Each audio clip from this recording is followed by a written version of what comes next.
The beginning of the movie, we see a blood-soaked man entering a pawn shop to sell a creepy monkey toy. This man is Captain Shelburn, and the monkey he brings is a wind-up toy that sits with 2 drumsticks in its hands, which it uses to beat a drum. The shop owner first asks Captain Shelburn about his blood-covered state, to which the captain replies that the blood is not his. The shop owner refuses to buy the monkey, saying it is broken because one of its hands was raised, making it seem damaged. However, Captain Shelburn says thankfully that its hand is raised and the drum is not playing, or else someone here would die. The moment he says this, the monkey starts beating its drum. At the same time, a rat starts chewing on a rope, which leads to a series of events that ultimately results in an arrow being fired at the shop owner, killing him on the spot. Seeing this, Captain Shelburn decides to destroy the monkey completely and throws it into the fire, thinking that he is leaving behind a big trouble for his sons. Now the story shifts to the year 1999, where twin brothers Hal and Bill are introduced, who live with their mother. These two are Captain Shelburn's children and are about 15 years old. It is made obvious that Captain Shelburn does not live with them. Their mother says that one day their father went out to buy cigarettes and never returned home. Bill and Hal are of the same age, but Hal is 3 minutes older, so he always claims to be the elder brother and often bullies Bill. Their mother stays busy with her personal work, so the two brothers spend most of their time together. One day, they are looking through their dad's closet, where they find his uniform and a large box. Inside the box, they find the same dangerous monkey. The box had a label that read, "Wind up the monkey and see what happens." The two kids get excited seeing it, and Bill tells Hal to wind it up. Hal does as instructed, but nothing happens. The monkey does not start. So Hal puts it back in the box, assuming the toy is broken. In the next scene, Hal, Bill, and their babysitter Annie go to a live restaurant to eat. However, while leaving home, Hal notices that the monkey is sitting in their car, and he wonders who put it there. But he doesn't think much about it and takes it with him to the restaurant.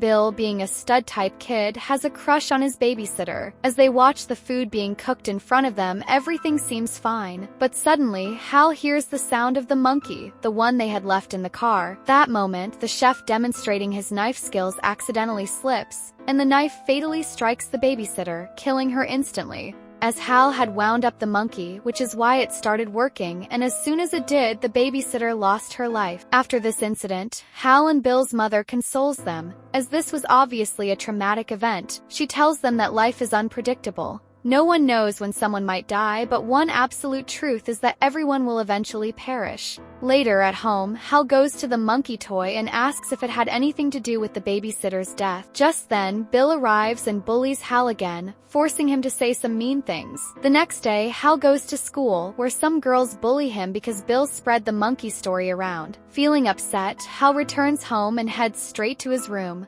His mother is cooking downstairs, but Hal doesn't talk to her. Instead, he goes to the monkey toy, winds it up, and requests him to finish Bill. Hal didn't do this intentionally, it was just out of anger. The monkey starts playing the drum again, and at the same moment, Bill returns home and talks to his mother. Suddenly, blood starts dripping from her ears and she collapses to the ground. After their mother's death, doctors claim it was due to a rare brain hemorrhage, but Hal understands that it happened because he wound up the monkey. Frustrated, Hal breaks the monkey into pieces and throws it in the garbage. But mysteriously, the monkey returns to them on its own. Bill, devastated by their mother's death, refuses to change out of his funeral clothes, fearing that another tragedy might occur. Now the children are orphans, so their uncle and aunt take them to Maine. There, Hal tells Bill about the monkey, explaining how he wounded up to kill Bill but instead lost their mother. Bill doesn't believe any of this, so he tells Hal to test it again. When they do, their uncle dies the next day while hunting in the forest. He gets trampled by wild horses. Now, both brothers realize how dangerous the monkey is. So they seal it in its box, wrap it with chains, and bury it in a cave near their aunt's house, ensuring that it won't harm anyone else. This marks the end of the events in 1999.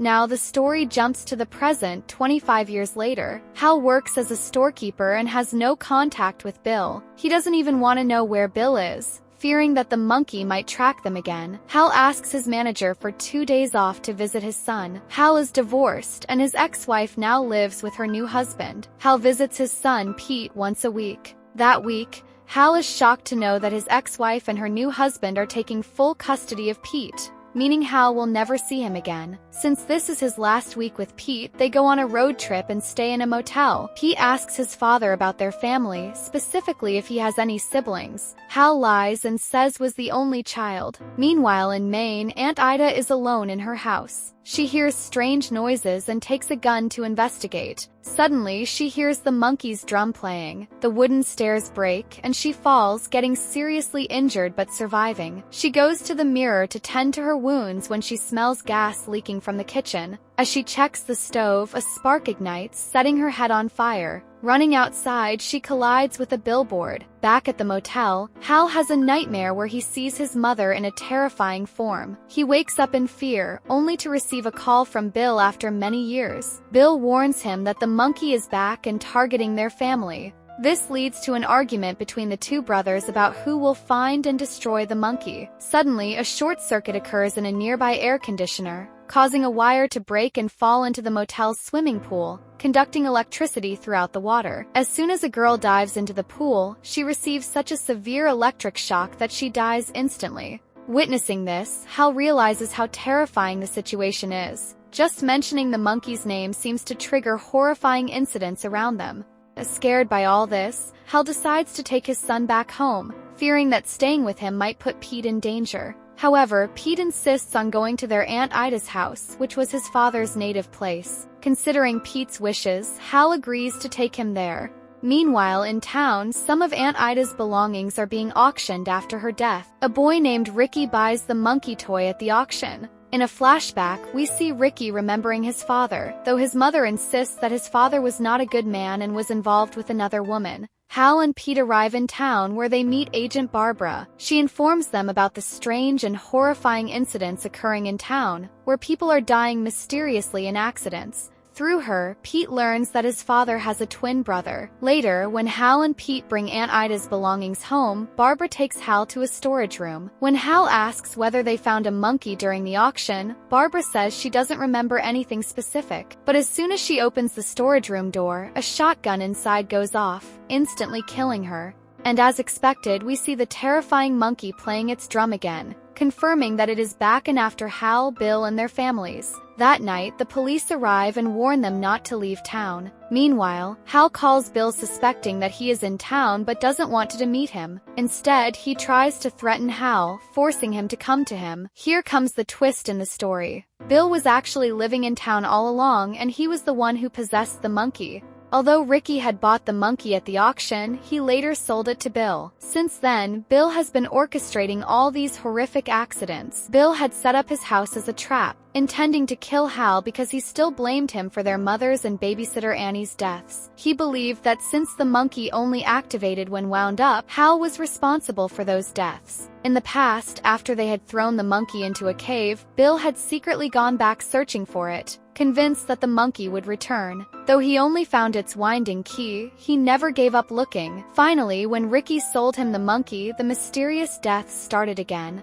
Ricky later goes to Bill, demanding the monkey back, as it reminds him of his father. But Bill refuses to return it. Ricky then spots Hal and Pete at Aunt Ida's house, grabs a gun, and takes them hostage, leading them to Bill's hideout. He forces Pete to go inside and retrieve the monkey. Before sending him in, Hal warns Pete never to wind up the monkey. Pete enters the house cautiously, avoiding all traps, and finally reaches Bill. Bill orders Pete to wind up the monkey, and he hesitantly does so. The moment the monkey starts playing, Ricky, who is waiting outside with a gun, accidentally fires a shot. Though he survives, the bullet disturbs a beehive nearby, causing a swarm of bees to enter his mouth through a hole in the car window, ultimately killing him. Inside, Pete is now alone with Bill. Meanwhile, Hal, worried for his son, rushes into the house, inadvertently activating one of Bill's traps. When Bill hears Hal's voice, realizing he is still alive, he panics. Instead of using the key, he forcefully moves the monkey's arms up and down, trying to make it play. The monkey doesn't activate, but its face undergoes a terrifying change. In the ensuing confrontation, Hal convinces Bill that their mother's death was indeed caused by the monkey, but it was never his intention. Since she was as much Bill's mother as she was Hal's, they both should have been equally affected. Two brothers finally reconcile and decide to leave the place together with Pete. However, just as they are about to escape, the monkey starts playing again on its own. this time so violently that the roof of Bill's house begins to collapse. Since a trap had been triggered when Hal entered earlier, that very trap now fires a cannonball, hitting Bill and killing him. Meanwhile, chaos erupts across town. Planes start crashing and an apocalyptic disaster unfolds. People begin dying everywhere. By the next morning, Hal and Pete sit in their car, ready to leave the cursed town. In the back seat, the monkey is sitting quietly. Instead of discarding it, they decide to keep it, believing that by controlling it, they can prevent further destruction. As they drive away, they see a ghostly horseman crossing their path, symbolizing death itself. After this, the movie ends. I hope you liked my video. If you did, please like and share it. And if you're new to the channel, don't forget to subscribe. We keep bringing such content regularly. Peace.